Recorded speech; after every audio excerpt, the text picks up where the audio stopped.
औज़ुबिल्लाहिमिनश्शैतानिर्रजीम बिस्मिल्लाहिर्रहमानिर्रहीम। अस्सलाम वालेकुम प्यारे बच्चों, आप सब कैसे हैं? उम्मीद है सब अच्छे हैं, अपना काम खूब दिल जमी से कर रहे हैं। आज हम अपना अगला सबक देखते हैं कि अपनी किताबें खोलें। सबक नंबर 3, इसकी हमने कल मश्क की थी। आज मश्क के अगले सवालात करते हैं। उम्मीद है कि आपने वो अपना काम मुकम्मल कर लिया होगा। आज हमने सफ़ा नंबर 17, उसमें क्या उस पर हमने करना है इसमें नकरा और इसमें मारफा। इसमें नकरा और मारफा क्या हैं मैं ये आपको बताती हूँ।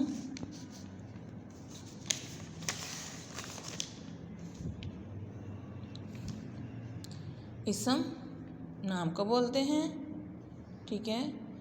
नाम दो तरह के होते हैं, इसमें नकरा, इसमें मारफा। इसमें नकरा क्या है? आम शख्स, जगह या चीज़ का नाम इसमें नकरा कहलाता है, ठीक है। जैसे दरिया, दरिया कोई भी हो सकता है। पहाड़, पहाड़ भी कोई भी हो सकता है। जंगल, बहुत से जंगल हो सकते हैं। किताब, किताबें भी हमारी बहुत सी हैं। दरख्त, दरख्त भी बहुत सारे हैं। मस्जिद और मस्जिदें भी बहुत सी हैं। लेकिन ये क्या हैं? ये आम चीज़ें हैं, आम नाम हैं। लेकिन जब इनके साथ कोई ख़ास पहचान हो जाए तो वो एक ख़ास नाम कहलाता है। जैसे इसमें मारफा, ख़ास शख्स, जगह या चीज़ का नाम। जैसे रावी, ये एक दरिया का नाम है, तो जब रावी कहेंगे तो ये हमारे लिए एक ख़ास नाम हो जाएगा। केटू, ये एक पहाड़ का नाम है। जब इसको केटू का नाम दिया जाएगा तो ये एक ख़ास नाम यानी इसमें मारफा कहलाएगा। चांगा मंगा, ये एक जंगल है। कुरान मजीद, ये एक मुक़द्दस किताब है। पीपल, ये एक दरख्त का नाम है। बादशाही मस्जिद, ये एक मस्जिद का नाम है। देखा बच्चों, जब हमने इन्हीं चीज़ों को इनके नाम से पढ़ा, जैसे दरिया, पहाड़, जंगल, किताब, दरख्त, मस्जिद, जब हमने इन्हें ऐसे पढ़ा तो वो एक आम चीज़ थी, यानी इसमें नकरा थे। इसमें हमें ये नहीं पता था कि कौन सा दरिया है, पहाड़ कौन सा है, जंगल कहाँ है, कौन सा है, किताब कौन सी है, दरख्त या मस्जिद कौन सी है। जब हमने इनके साथ इनकी पहचान के लिए इनके ख़ास नाम लगाए तो वो इसमें मारफा कहलाए और हमें उनकी अच्छे से समझ भी आई कि रावी, केटू, छांगा मांगा, कुरान मजीद, पीपल और बादशाही मस्जिद, ये इनके ख़ास नाम हैं, ठीक है। अब इन्हीं चीज़ों को अपने जहन में रखते हुए, इन्हीं नामों को, इसी पहचान को जहन में रखते हुए हम अपने किताब के सवाल नंबर 6 को हल करेंगे।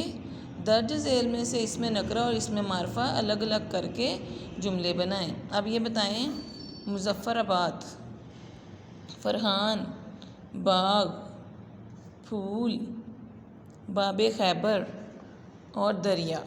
अब इसमें से आपने मुझे बताना है कि मुज़फ़्फ़राबाद क्या है।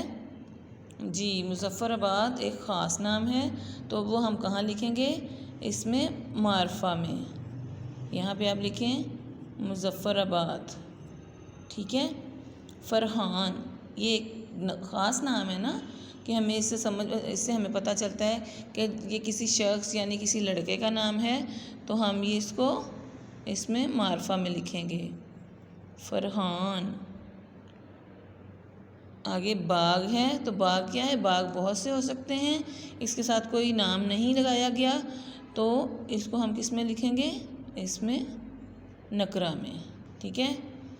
इसके बाद है फूल। फूल क्या है? जी, फूल इसमें नकरा। आप मेरे साथ साथ लिख रहे हैं ना? मेरे साथ साथ इसको लिखें किताब पे। बाबे खैबर, बाब का मतलब होता है दरवाज़ा। बाबे खैबर ये ख़ास नाम हुआ, तो इसको हम किस में लिखेंगे? इसमें मारफा में, बाबे खैबर। अब क्या रह पीछे है? दरिया। दरिया मैंने क्या बताया था? दरिया कहाँ आएगा? जी, इसमें नकरा में। अब आगे हमने इसके जुमले बनाने हैं। तो अब जुमला बनाएंगे, कोई सा भी बनाएंगे। बाग में रंग बिरंगे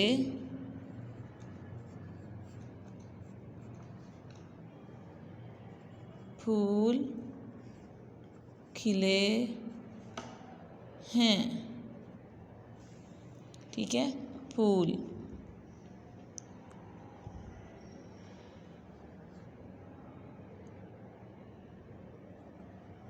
फूल की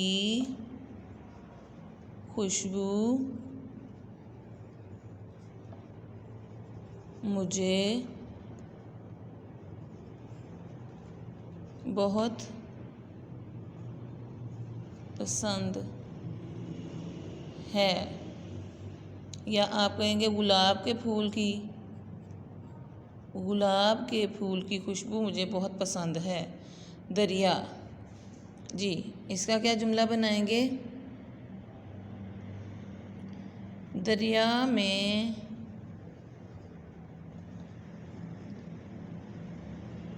पानी की रफ्तार बहुत तेज़ थी। ठीक है, अब आगे है मुज़फ़्फ़राबाद। मुज़फ़्फ़राबाद, मेरे चचा का घर मुज़फ़्फ़राबाद में है। फरहान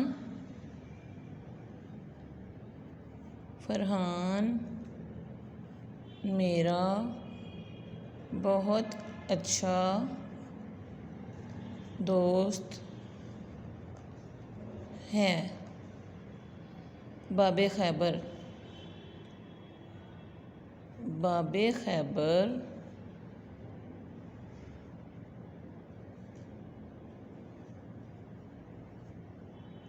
खैबर पख्तूनख्वा